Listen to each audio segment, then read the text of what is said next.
Start. महोदय, इस समय भारतवर्ष के सामने बहुत प्रकार की जटिल समस्याएं हैं और यह ऐसा समय है जब सबसे यह अपेक्षा की जाती है कि आप सदा भारत की सुरक्षा और उसकी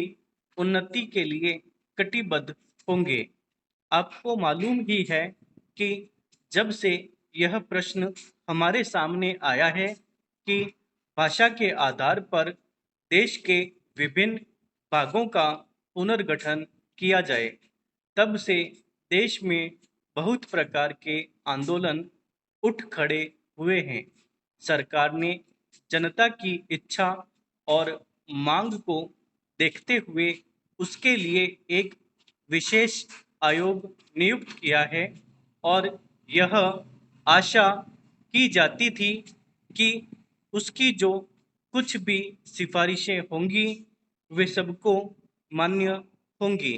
और आपस के मतभेद के लिए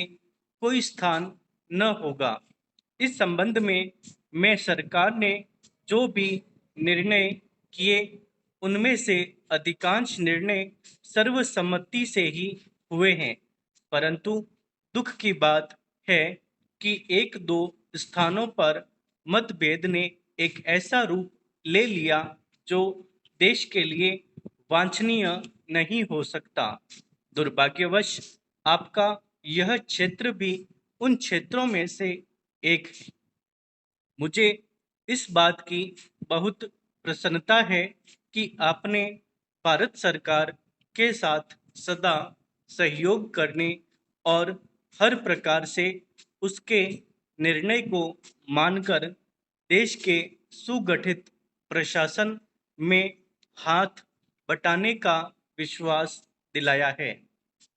जब किसी देश के सामने बड़े बड़े प्रश्न उपस्थित होते हैं तो उनमें से कुछ बातों पर मतभेद हो जाना स्वाभाविक ही है। इस युग में